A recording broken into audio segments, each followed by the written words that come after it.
So before starting Sir's valuable lecture, I want to enlighten his academic journey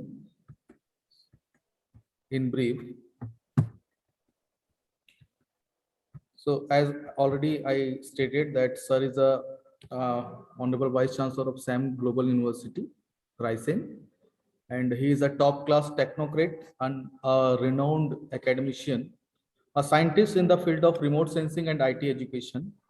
He has the experience of 33 years in research and academics.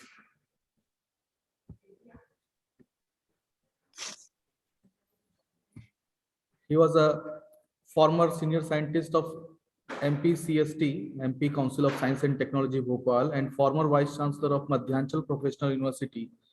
He served as the editor-in-chief of International Journal of Emerging Technology and advisor of International Journal of Pharmaceutical Sciences as well. Dr. Tiwari has been recognized as academic leader by Wipro Mission 10X. Sir received 16 national awards, including UGC Fellow Award in 1989, Young Scientist Award in 93, Best Hindi Writer Award, Best Hindi Electronic and Information Technology Award, MIT Ministry of Information Technology, Government of India, 2004. Dr. C.V. Raman Technical Writer Award in 2005 and 6, IIT Ratna Award in 2008, MPCST Best Team Award in 2008, Anusuryan Award 2009, Shiksha Bharati Puraskar 2009, Vigyan Bhushan Puraskar 2010, Computer Society of India Citation Award he received at 2011, Vigyan Ratan 2017, Best Researcher Award in 2019, International Excellence Director Award in 2020, and he was also honored by the Chief Minister of MP for his excellent contribution in information technology.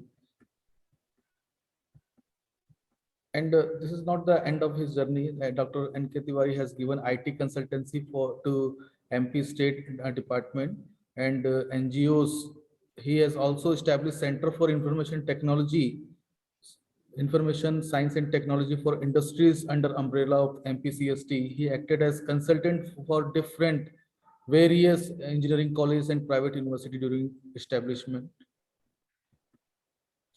He is coordinating Children's Science Congress. It is a unique approach which is initiated by Tiwari sir, and 2008 as a state coordinator. Also, he is supporting this noble event as editor of the proceeding of NCSC. He has also played a remarkable role in solving Y2K problem, which was a very important problem in the year of 2000, in the year of 2000 itself, and produced so many different, and he has also published world famous technical books, Data Structure, Bhaugolik Suchna Pranali, GIS in Hindi, Paryavaran, Ek Parichय, Optimization Method, Observation Research, and so many books which is used in the academic means for course curriculum as well.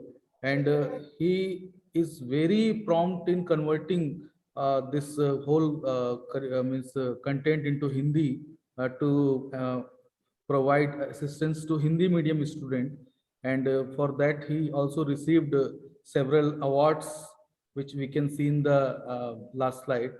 He is the member of Indian Society of Remote Sensing Bhopal chapter from 1996 to 2004, member of Indian Association of Hydrologists Roorkee, member of governing body of State Resource Center MP, Secretary General Srijan since 2014.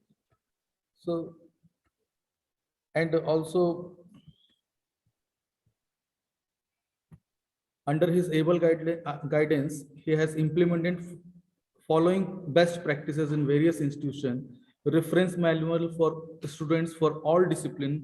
This manual is an excellent guide for achieving academic excellence by the students, tutor guardian system for ensuring regular monitoring and counseling of the student, project monitoring scheme for regular monitoring of the students, to ensure timely completing of quality projects by virtue of availability of continuous guidance by their teacher. Sir, this program is aimed to interact like uh, such a eminent personality like you across India, and we are honored to have you in our discussion, sir. I I am Dr. Kumar Swami, Dean Academics, welcomes you for this wonderful journey of discussion, sir.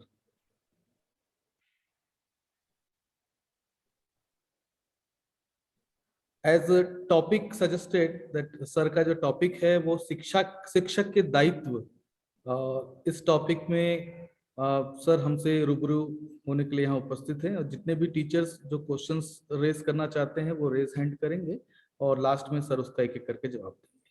Sir please. धन्यवाद. N Kumar Swami ji, ISBM university के vice chancellor sir. Dean sir. ISBM university का जो initiative है चाय पे चर्चा, ये काफी अच्छा इनिशिएटिव, और यदि हम इसको देखें और इसकी सोच देखें कि इसके सोच के पीछे क्या है. कोई भी कार्यक्रम करना है तो उसके पीछे एक वैचारिक सिद्धांत होता है, वैचारिकता होती है, और बहुत सोच समझ के इसको रखा जाता है. दिन भर के क्लासरूम और प्रैक्टिस के बाद जब टीचर फ्री हो रहा है थोड़े समय के लिए, और उस समय यदि उसके साथ किसी विषय पर चर्चा की जाए सप्ताह में एक बार, तो बहुत महत्वपूर्ण चीज है. और उस विषय को आपने चुना, और जिस प्रकार से कोरोना काल ने हमारे लिए सुविधा दी है कि हम दूरस्थ स्तर पर बैठे हुए भी आपस में बातचीत कर सकते हैं, डिस्कशन कर सकते हैं, उसका ICT का अच्छा सदुपयोग ISBM यूनिवर्सिटी द्वारा किया जा रहा है. जब हम शिक्षक की बात करते हैं तो हमारे जीवन में सबसे महत्वपूर्ण यदि कोई व्यक्ति होता है तो शिक्षक होता है. आज यदि आप सबसे पहले आंख बंद करके 2 मिनट में सोचें तो आपके मन में भी आपका एक कोई शिक्षक याद आएगा जिसको आप कभी भुला नहीं सकते. हम भी जब इसको देखते हैं तो हमारे जो शिक्षक थे प्रोफेसर SK बाबू साहब या प्रोफेसर WD बेस्ट, तो हमेशा याद आते. तो वो शिक्षक क्यों याद आते, उनमें ऐसी क्या विशेषता थी, हमें उसको सोचना होगा. और वह गुण और वह विशेषता हम अपने आप में कैसे आत्मसात कर सकते हैं, किस प्रकार से हम उस प्रकार के शिक्षक बन सकते हैं. यदि अब्दुल कलाम पूर्व राष्ट्रपति की बात की जाए तो एक बार वो अपने एक दोस्त से पूछते हैं कि दुनिया से जाने के बाद लोग आपको किस रूप में पहचाने. अब्दुल कलाम का दोस्त काफी देर सोचता रहता है लेकिन वो जवाब नहीं देता. वो कहता है, अब्दुल जी मेरे पास तो जवाब नहीं है, लेकिन आप तो एक मिसाइल मैन रहे, राष्ट्रपति रहे, टीचर्स रहे, आप जीवन में इस संसार से जाने के बाद आप क्या चाहते हैं कि आपको लोग किस रूप में जाने. अब्दुल कलाम जी का कहना था यदि लोग मुझे एक शिक्षक के रूप में पहचानेंगे तो मुझे सबसे ज्यादा गर्व महसूस होगा. इससे आप शिक्षक के महत्व को समझ सकते.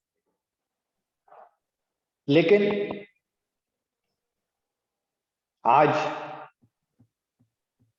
यदि व्यवस्था को देखा जाए तो कहीं ना कहीं चीज स्पष्ट होती है कि शिक्षक का जो स्तर है वो कहीं ना कहीं कम, और हम दोषारोपण दे रहे हैं बच्चों कि साहब इस प्रकार के छात्र नहीं आ रहे, तो हम क्या करते. रॉ मटेरियल पर आपका अधिकार नहीं. IIT के प्रोफेसर को बहुत अच्छा प्रोफेसर नहीं मानेगा, क्योंकि वहां तो जो बच्चा जा रहा है वो अपने आप में इतना कैलेबर है कि वो सब कुछ सीख लेता. क्षमता है आपके और हमारे जैसी यूनिवर्सिटीज में जहां पे दूरस्थ अंचल का वो बच्चा आ रहा है जिसको अपॉर्चुनिटी नहीं मिली, और उसको हम IIT के बच्चे के बराबर कैसे लाएं, हम राष्ट्रीय इंस्टीट्यूट के बराबर उस बच्चे को कैसे लाएं, ये हमारा दायित्व, और उसके लिए हमें काम करना है. सबसे ज्यादा जो इंपॉर्टेंट है शिक्षक के लिए वो है समय प्रबंधन. Time management. आप अपनी क्लास में समय से जाएं, जो आपको पढ़ाना है वह पूरा व्यवस्थित हो, प्लान बेस्ड। उसके नोट्स आप पहले से तैयार करें, पूरे नोट्स आपके पास होना चाहिए। आपने अभी देखा मेरी 20-22 बुक पब्लिश्ड है। वो पुस्तक क्यों पब्लिश्ड हुई, कैसे पब्लिश्ड हुई? क्योंकि जब मैं कोई विषय को पढ़ाना चाहता था तो मैं उसके कम से कम 20, 25, 30 बुक्स पढ़ता और उनमें से कुछ नोट्स तैयार करता, और वो नोट्स तैयार करने के बाद में बच्चे को डिलीवर करता, और वही नोट्स फिर पुस्तक के रूप में पढ़ने थे। तो इस प्रकार आज मेरी 20 से 22 पुस्तक। यदि हमारे शिक्षक इस प्रकार की आदत डालेंगे और अपने स्वयं के नोट्स तैयार करेंगे और उनके बेस पर बच्चों को पढ़ाएंगे तो निश्चित ही अन्य शिक्षक से आप पृथक हो जाएंगे, अलग हो जाएंगे, आपकी वैल्यू अलग होगी। आपकी क्लास में आने के लिए बच्चा लालायित होगा। आप छुट्टी के दिन भी बच्चे को बुलाएंगे, बच्चा आपके पास आएगा। फोर्सफुली बुलाने की बात मैं नहीं कह रहा हूं, बच्चा स्वेच्छा से आएगा, लेकिन उसके लिए आपको मेहनत करना। एक छोटी सी कहानी आपको बताते हैं। एक राजा के घर में, राज्य में एक साधु आए। उन्होंने एक बहुत सुंदर पत्थर साधु को दिया, दान किया। राजा ने देखा ये बहुत सुंदर पत्थर साधु ने हमें दिया है, तो क्या इस पत्थर से हम एक अच्छी मूर्ति बना। वो कारीगर को बुलाते हैं, कारीगर से कहते हैं कि इसे एक सुंदर मूर्ति बना। बहुत अच्छा कारीगर होता है, बहुत महंगे पैसे मांगता है। वो कहते सब देंगे, हम अच्छी मूर्ति बना। कारीगर ले जाता है उस पत्थर को और उसको तोड़ने की कोशिश करता है। 1 बार, 2 बार, 3 बार, 4 बार, 50, 49 बार वो उसमें ठोकर मारता है, लेकिन पत्थर नहीं। हताश होकर वो कारीगर राजा के पास वापस आ जाता है। कहता है कि मैं इसको तोड़ रहा हूं लेकिन टूट ही नहीं रहा है, ये कार्य मुझसे नहीं हो सकता, आप किसी और को दे दीजिए। राजा कहते हैं ठीक है, दूसरे कारीगर को बुलाया जाए। दूसरा कारीगर आता है और उसमें जैसे ही वो एक हथौड़ा मारता है, पत्थर टूट जाता है और वो उसकी सुंदर मूर्ति बनाता है। हमारा शिक्षक का भी दायित्व इसी प्रकार। हम क्या करते हैं, किसी बच्चे को 1 बार समझाते हैं, 2 बार समझाते हैं, 3 बार नहीं समझ में आता, उसको छोड़ देते, प्रयत्न करना छोड़ देते, प्रयास करना छोड़ देते। हमें प्रयास करना नहीं छोड़ना, हमें निरंतरता रखी रहना है। उम्मीद पर ही सब कुछ कायम होता है। उस उम्मीद को हमें जीवित रखते हुए आगे चलना है, क्योंकि जब आप उम्मीद रखेंगे, बच्चे आपसे सीखेंगे, वो अपने जीवन में उम्मीद रखेंगे। यदि हमारा शिक्षक हताश हो जाता है तो हम बच्चों को कैसे प्रोत्साहित कर सकते, कैसे उत्साहित कर सकते? तो ये चीज हमारे लिए बहुत उपयोगी है। आपको जैसे मालूम है कि हमारी राष्ट्रीय शिक्षा नीति 2020 आई है और उसमें आमूलचूल परिवर्तन किए गए। उसी के साथ विश्वविद्यालय अनुदान आयोग ने उस नीति को लागू करने के आईडीपी, इंस्टीट्यूशनल डेवलपमेंट प्लान जारी किया, जो अभी 10 दिन पहले जारी हुआ। और सौभाग्य की बात है कि उसकी पहली वर्कशॉप, उस प्रारूप को क्या से संशोधित किया जाए, वो कल भोपाल में आयोजित की गई और उसके मूल बिंदु पर मुझे बात करने का अवसर प्राप्त।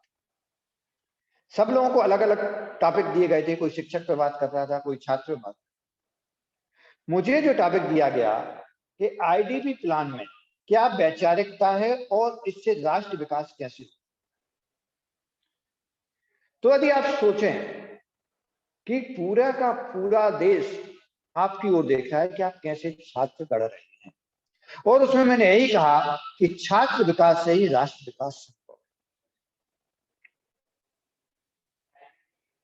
है। यदि एक इंजीनियर गलती करता है तो एक पुल ढहता है, कुछ लोगों की मृत्यु होती है। एक डॉक्टर गलती करता है तो एक मरीज की मृत्यु होती है। एक वकील गलती करता है तो एक अपराधी छूट सकता है, एक अपराधी को अपराध सजा हो सकती है। लेकिन यदि एक शिक्षक ने एक गलती कर दी तो पूरा समाज तबाह। तो शिक्षक से बढ़ के इस दुनिया में कोई नहीं। और दूसरी बात, यदि शिक्षक और हम निस्वार्थी भी कोई नहीं, माता पिता अपने बच्चों से फिर भी एक आशा रखते हैं कि बड़ा होगा, नौकरी करेगा, चाकरी करेगा और बुढ़ापे में हमारा सहारा बने। लेकिन शिक्षक पढ़ाता है, वो चाहता है कि उसका बच्चा आगे बढ़े, उसे कुछ नहीं चाहिए। और जब उन्नति करता है बच्चा, शिक्षक से ऊपर जाता है, आईएएस बनता है, आईपीएस बनता है, शिक्षक का सीना फूल जाता है कि हमारा बच्चा फलानी जगह। तो इतना नोबल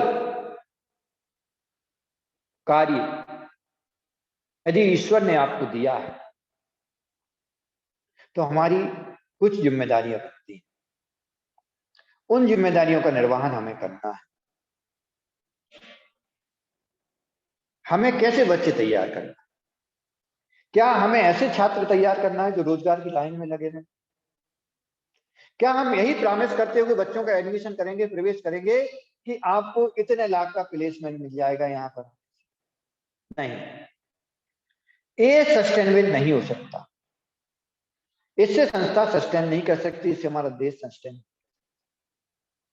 आवश्यकता है कि हम ऐसे बच्चे गढ़ें जो स्वयं के उद्यम स्थापित कर सकें, उनमें उद्यमिता की भावना विकसित हो, और उस भावना को लेकर वो रोजगार लेने वाले नहीं, रोजगार देने वाले। और आप अपने विश्वविद्यालय के वार्षिक प्रतिवेदन में लिखें कि हमारी संस्था से 20 बच्चों ने अपने स्वयं के उद्यम स्थापित कर 2000 लोगों को रोजगार प्रदान किया। तब मजा आएगा, तब लगेगा कि हम एक विश्वविद्यालय में काम कर, क्योंकि विश्वविद्यालय में हमें पूरी तरह की स्वतंत्रता है, स्वायत्ता है। उस स्वायत्ता का हम कैसे उपयोग करें, ये अनुपात।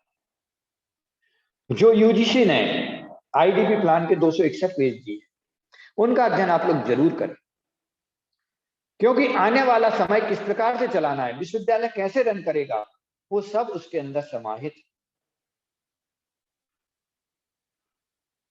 ये जरूरी चीज है कि हमारे यहाँ 2 श्रेणी के शिक्षक पाए जाते हैं।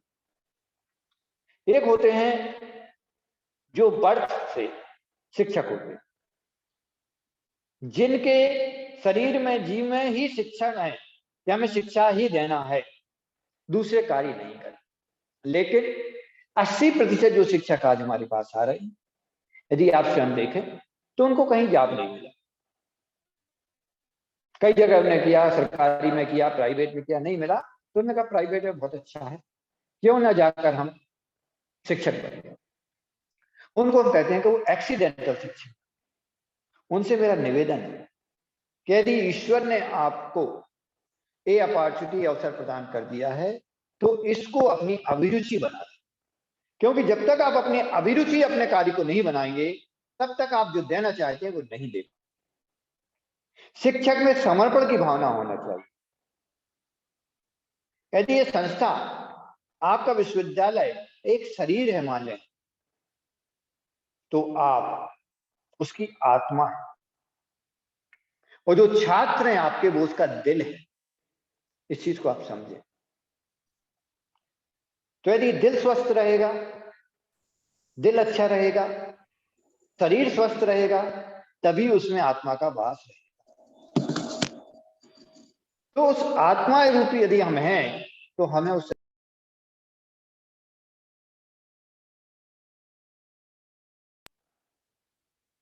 पर हमें सोचना होगा, उस पर हमें समझना होगा। हमें एक आदर्श व्यक्तित्व डेवलप करना। हमारे प्रधानमंत्री जी आत्मनिर्भर भारत की बात। आत्मनिर्भर भारत कब बनेगा? जब हमारी संस्थाएं आत्मनिर्भर, जब हमारे छात्र आत्मनिर्भर बनेंगे, जब हमारे गांव आत्मनिर्भर बनेंगे। और उनको आत्मनिर्भर कौन बनाएगा? शिक्षक बनाएगा। तो हमारा दायित्व, हमारा उत्तरदायित्व, इस सब को हमें समझना। इसलिए बार बार ये फैकल्टी डेवलपमेंट और इन चीजों की बात की जाती है। हमें अपने एक योजना बनाना होगा, महीने की योजना, 6 महीने की योजना, 1 साल की योजना, 5 साल की योजना और 20 साल की, कि हम अगले 20 साल में क्या करना चाहिए, एक शिक्षक के रूप में हम कहां पहुंचना चाहें, हमारे उत्तरदायित्व क्या है, और शिक्षक की कथनी और करनी में अंतर नहीं होना चाहिए। एक और छोटा सा उदाहरण आपको बताते हैं। एक बुढ़िया अपने पोते को लेकर गांधी जी के पास जाती, गांधी जी से कहती है कि मेरा बेटा गुड़ खाता है, आपकी सब बात मानते हैं, यदि आप उसको बोल दो गुड़ नहीं खाए तो खाना छोड़ दे। गांधी जी कहते ठीक है, आप 7 दिन बाद आओ। बुढ़िया वापिस चली जाती है, 7 दिन बाद वापिस। गांधी जी उस बच्चे से कहते हैं गुड़ मत खाएगा।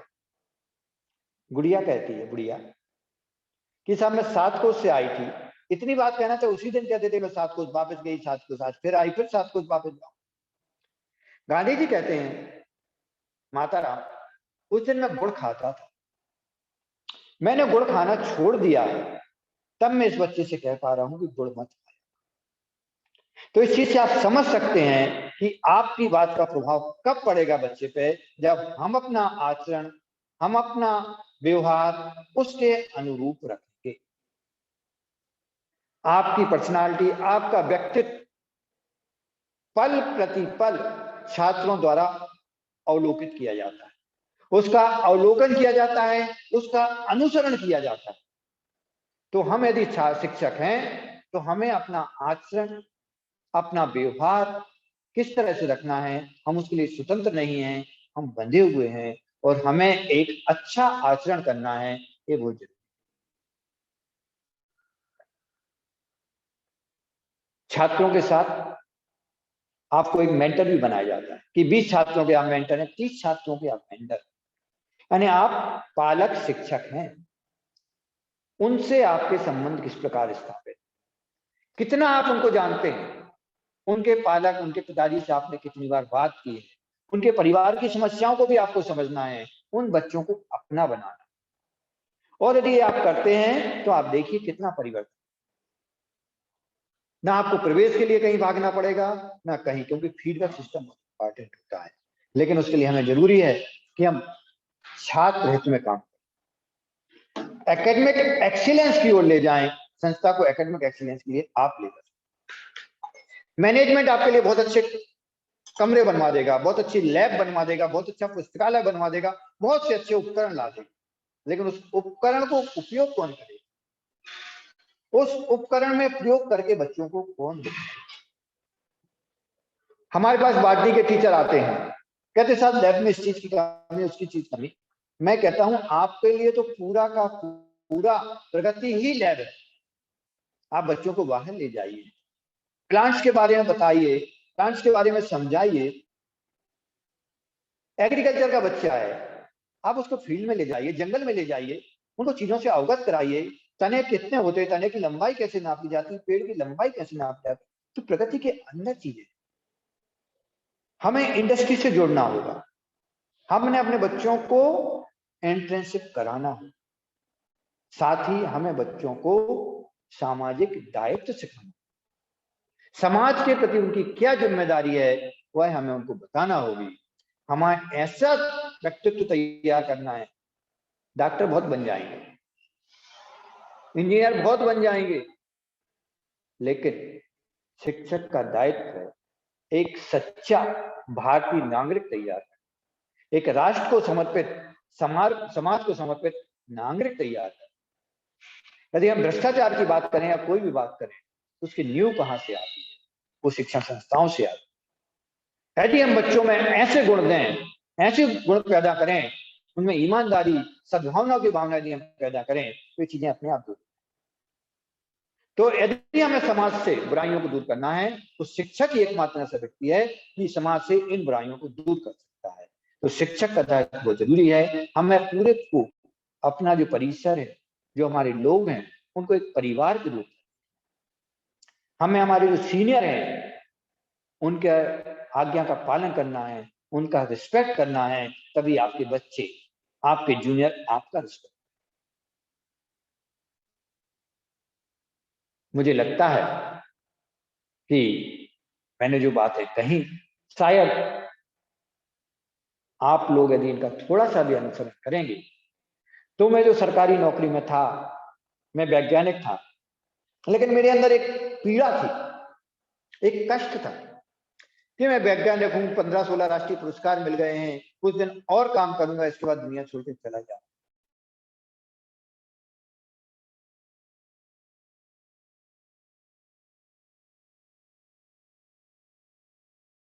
जरूरी था कि हम समाज को क्या देना चाहते हैं, समाज में हम क्या करना चाहते हैं, समाज को देना चाहते हैं, समाज में हम क्या करना चाहते हैं। मैंने कहा मुझे सरकारी नौकरी छोड़ देना। मैंने सरकारी नौकरी त्याग दी और शिक्षा के क्षेत्र में आया, क्योंकि मैंने देखा निजी संस्थाएं जिस प्रकार से बन रही, यदि हम इन संस्थाओं में जाके इन संस्थाओं में एक बच्चों के हित में, शिक्षकों के हित में कुछ काम कर पाए तो वो समाज के लिए होगा। यदि मैंने अपने जैसे कुछ बच्चे भी तैयार कर दिए, समाज को दे दिए, तो हमारा इस धरती पर आना सार्थक हो जाए। तो इन सब बातों को लेके मैंने सरकारी नौकरी, और आज मैं बहुत संतुष्ट हूं कि शायद जिस करने के लिए मैं आया था, ये 12-13 साल में मैंने बहुत सी उपलब्धियां प्राप्त की हैं। आप लोगों ने मुझे अवसर दिया, मैं ISBM विश्वविद्यालय के कुलपति का आभारी हूं कि उन्होंने मुझे अवसर दिया और आप लोगों से बात करने का अवसर प्रदान किया। जय हिंद। अभी आपने सर का शिक्षक के कर्तव्य के टॉपिक पर बहुत ही अच्छा और ज्ञानवर्धक जो है डिस्कशन आपने सुना। सर मैं एक पूछना चाहता हूँ, एक प्रश्न है मेरे जी, अंदर जी कि बताइए। हम एक तरीके से तो शिक्षक के लिए काफी रिस्पेक्ट की भावना रखते हैं। इवन हमारे भी जो शिक्षक रहे, मैं भी इंदौर से ही पढ़ा हूँ सर, GSITS जी इंदौर से और देवी जी अहिल्या विश्वविद्यालय इंदौर से। काफी जी अच्छे अच्छे टीचर्स हमको मिले उस पढ़ाई के दौरान।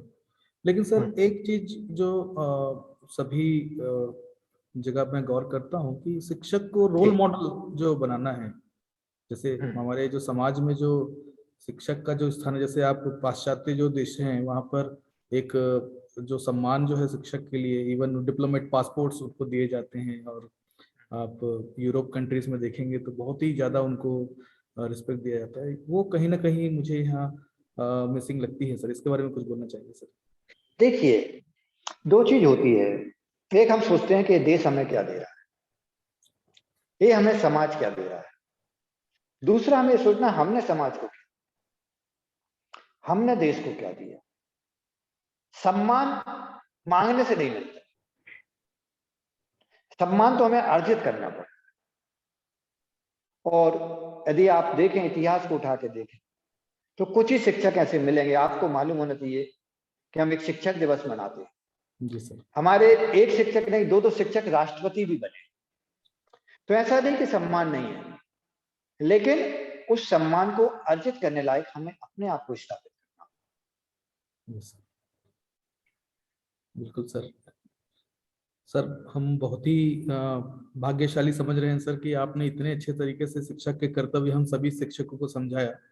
मैं हमारे सभी फैकल्टीज से रिक्वेस्ट करता हूं, कोई भी अपनी जो शंका है आप इस मंच के माध्यम से सर से डिस्कस कर सकते हैं, और जिनको भी क्वेश्चन पूछना वो अपना माइक अनम्यूट करके क्वेश्चन पूछ सकते हैं।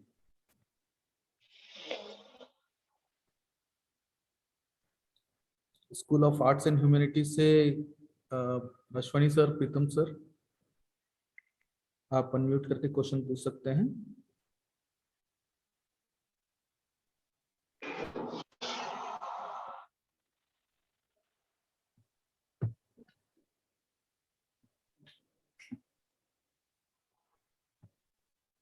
Please raise your hand to ask question.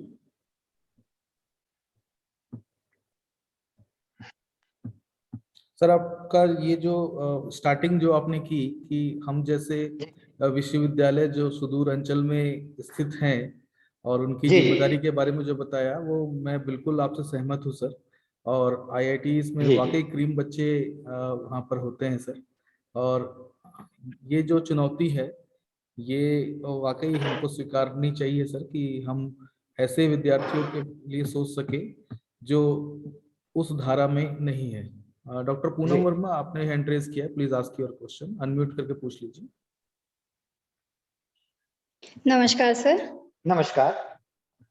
Sir मैं doctor Poonam Verma school of science से। जी जी। सर मैं आपसे ये जानना चाहती हूँ कि अभी जो ये महामारी है, महामारी के बाद जो बच्चे हमारे पास आ रहे हैं, जी तो ये जो 2 या 3 साल का ये जो शिक्षा और शिक्षक और जो छात्र है उनके बीच ये जो गैप आया है, जो दूरी आई है, तो सर उसको कम करने के लिए हम कैसे प्रयास करें कि हम उसको बहुत अच्छे से दूर कर सकें? बहुत अच्छा। देखिए, ये महामारी जो आई कोविड की, इसके कारण ये जरूर है कि हमसे बच्चा दूर हुआ, लेकिन बच्चा यदि हम देखें तो शारीरिक रूप से दूर हुआ।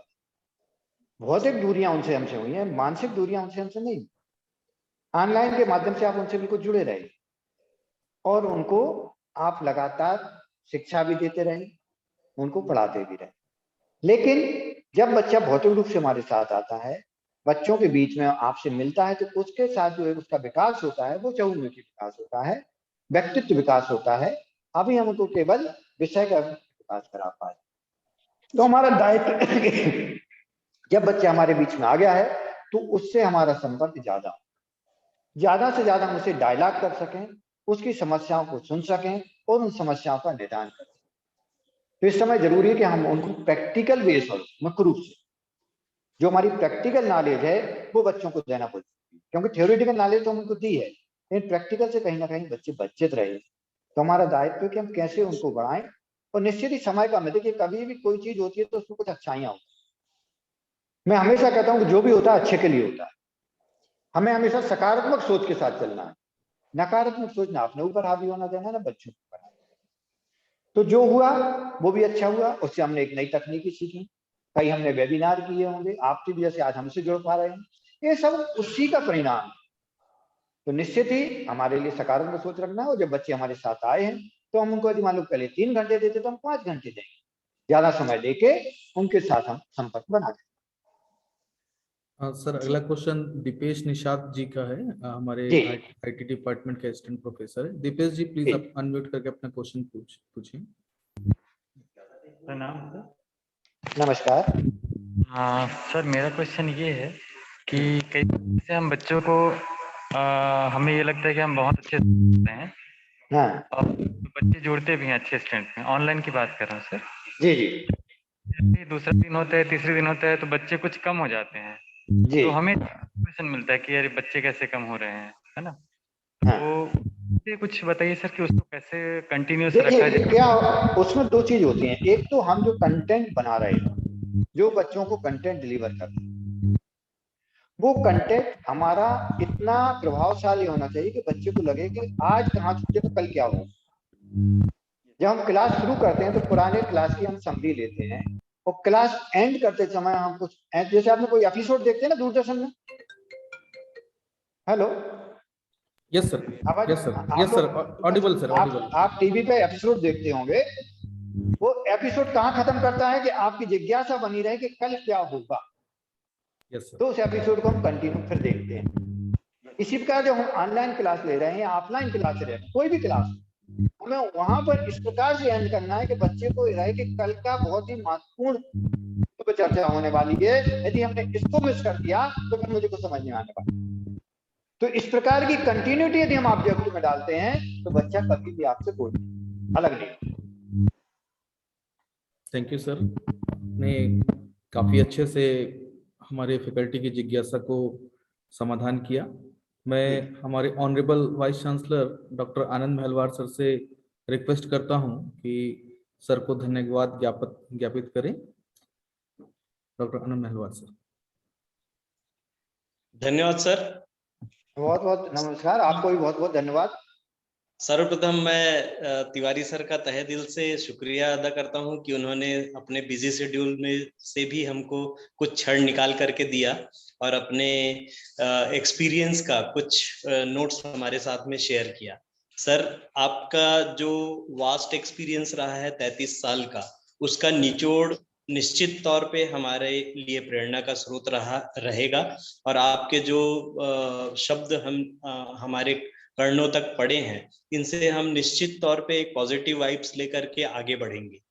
आपने अपने उद्बोधन में बहुत ही अच्छे चीजों को सम्मिलित किया सर। जैसे आपने बताया कि आपने अपने नोट से बुक का पब्लिकेशन किया, अब्दुल कलाम जी का आपने उदाहरण दिया, टीचर को हमेशा प्रयत्नशील रहने के बारे में आपने कहा, और छात्र के विकास से राष्ट्र का विकास संभव है, आपने अपने उद्बोधन में कहा। शिक्षक से बड़ा कोई निस्वार्थ वाला व्यक्ति नहीं है, आपने कहा।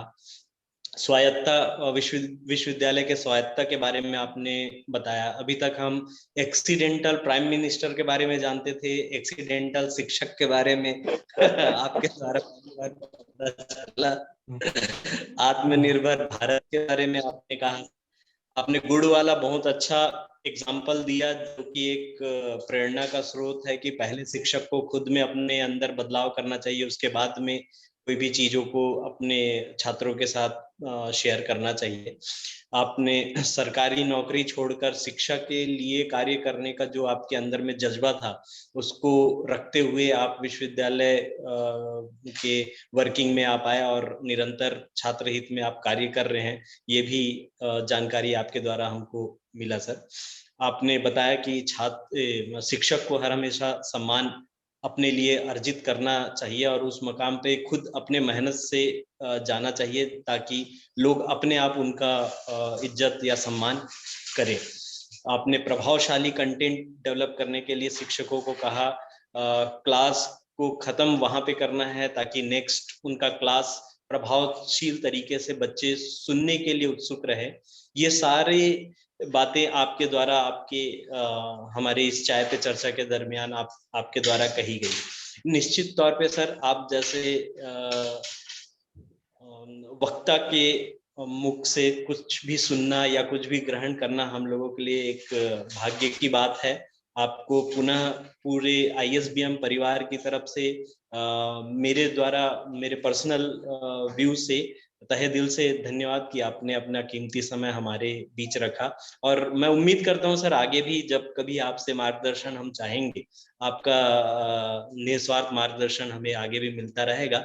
और आप हमारे विश्वविद्यालय के साथ में जुड़े, आपको मैं इसी प्लेटफॉर्म के द्वारा एक इनविटेशन देता हूं कि आप कभी यदि छत्तीसगढ़ आने का वो बने, आपका प्लान बने, तो आप जरूर हमारे ISBM विश्वविद्यालय में पधारिएगा।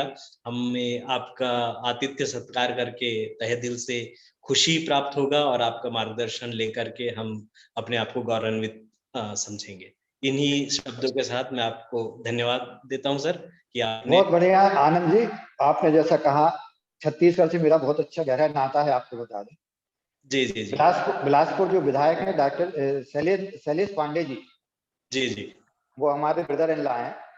अरे वाह, बढ़िया हम बढ़िया सर। आते रहते हैं, जरूर जब हम आएंगे तो आपके विश्वविद्यालय का भ्रमण करेंगे, बिल्कुल क्योंकि मुझे तो ये है कि हम जितनी मदद शिक्षण संस्थाओं की कर सके, तो शायद हम अपना जो सार्थक है वो शिक्षा के क्षेत्र में अपने आप को समर्पित किया है मैंने, तो मैं तो चाहता हूँ विभिन्न संस्थाओं में करीब 5 से 6 विश्वविद्यालय ओपन भी करवाए हैं। तो कहीं भी आपको कभी भी मदद की जरूरत पड़े तो निस्वार्थ भाव से हम मदद करने के लिए हमेशा तैयार रहेंगे। और मुझे बहुत धन्यवाद देते हैं आपको कि आपने इस माध्यम से हमें कुछ और शिक्षकों से जुड़ने का अवसर प्रदान किया। बहुत बहुत शुक्रिया। धन्यवाद सर। धन्यवाद सर। धन्यवाद सर, आपकी अनुमति से इस कार्यक्रम को समाप्त करने की घोषणा चाहता हूं सर। जी जी, बिल्कुल बिल्कुल। Thank you. आपको भी बहुत बहुत धन्यवाद, बहुत अच्छी तरह से आपने सर संयोजन किया। Thank you. धन्यवाद सर। धन्यवाद। धन्यवाद।